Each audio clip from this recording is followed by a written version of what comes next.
In this video, I'm going to show you how to join a user group and what some of the differences are between groups and channels on Vimeo. I'm logged into my account, and the easiest way to get to the groups is under the Explore tab, and when you click on Groups, it takes you to just the standard group search page. So groups work a little bit differently than channels in that groups are collaborative. So I can join a group on Vimeo and upload videos of my own to groups of similar interest. And there are groups of all sorts of shapes and sizes and interests on Vimeo.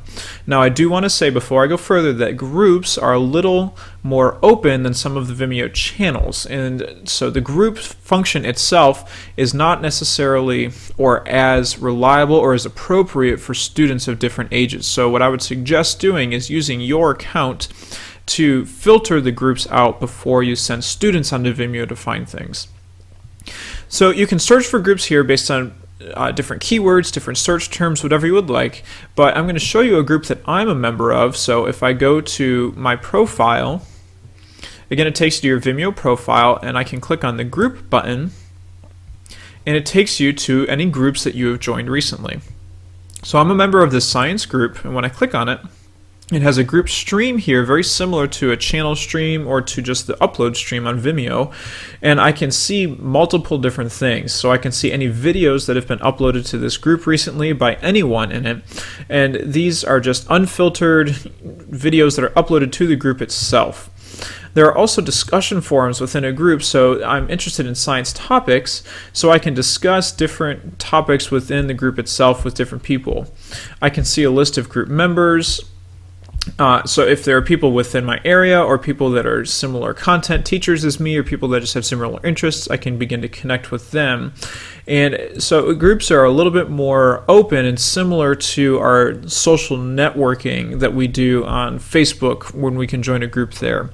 We can upload videos directly to a group. So if I click on this, we can upload a video choosing a file from your computer. And again, this follows our weekly upload limit. We can also change our privacy settings, add licenses, add them to different playlists within the group, and there are a lot of options that you can use. If I go back, there are different. I can also upload a file. So if I have a different file that I would like to upload to the community, I can do that. You can invite friends to join your group. You can start discussion threads. And so groups are where most of the interaction happens on Vimeo, and some groups are much more active than others. So if you join a particular group that it's very, very active in terms of discussion or sharing, I would suggest trying to start that yourself. Start sharing videos, start sharing ideas on the group, and see if you can get some community interaction. Another way to utilize groups is to create a new one with your students. So if we go back to the Explore and click on Groups, there's also a Create a New button, and you can title it yourself, give it a description, and then choose your categories and tags, privacy settings, and then start the group off by adding some of your own videos.